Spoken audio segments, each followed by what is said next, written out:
Today's learning target is I can tell what's happening in a pattern and continue the pattern. Here's an example of a table that shows a pattern here. So you can see when I have one dime here, down here in my table, it shows me one dime, and that would be 10 cents. So two dimes would be 20 cents. 3 dimes would be 30 cents, 4 dimes would be 40 cents. So if this pattern continued, I could show 5 dimes right here, and I know that'd be 50 cents. If I had 7 dimes here, I know that would be 70 cents. So here's a few terms we're going to talk about. A sequence right here. A sequence is basically just an ordered list of numbers. So this is an example here. This 8, 11, 14, 17 is a sequence. A term is any number in a sequence. So each of these is a term. In an arithmetic sequence, what we're doing is we're taking a look at the sequence and seeing what kind of arithmetic or what kind of math is happening to go from one of these numbers to the next. So it could be adding or subtracting or multiplying or dividing or something else. So in this case, I look and I see that I'm going from 8 to 11, 11 to 14, 14 to 17. So I can see that I'm getting larger with each term is getting larger. So I'm either going to be adding or multiplying. And when I look, I can add 3 to this first term and I get 11. If I add 3 to 11, I get 14. If I add 3 to 14, I get 17. So what I'm doing here is I'm adding 3 to each term. In today's assignment, you'll be asked to describe the relationship between the terms in each arithmetic sequence.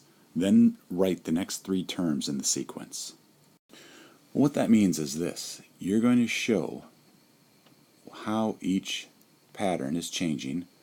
So what I can see in this one is to go from here to here, I added 13. From this term to this term, I added 13. I can see I'm adding 13 here because 26 plus 10 would be 36, plus another 3 would be 39. So I'm adding 13.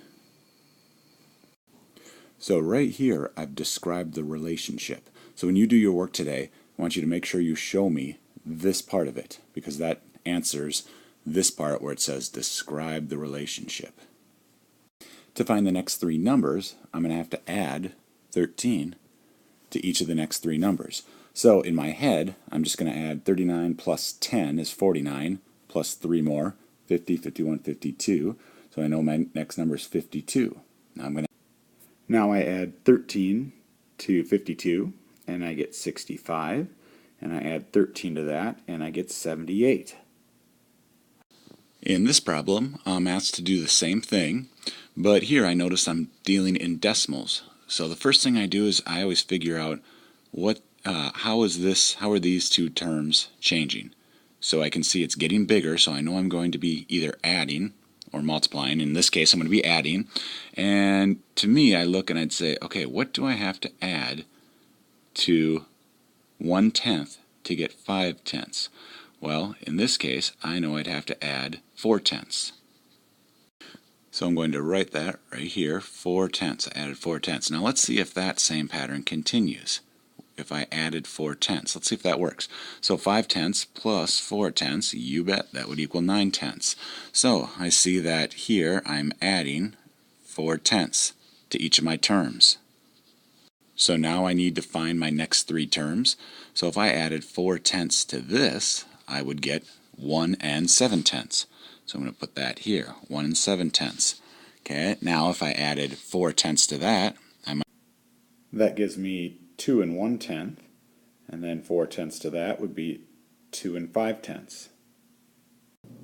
So in today's assignment, when you have that, I'm going to write out the arithmetic sequence just like I did here. I'm going to show how the sequence is changing. I'm adding 9 in this one, okay? And then I'll show what the next 3 terms would be. So 27 would be 36, then 45, and then 54. So this is what each problem should look like today. So I've described the relationship between the terms right here, and I've shown what my next three terms will be there.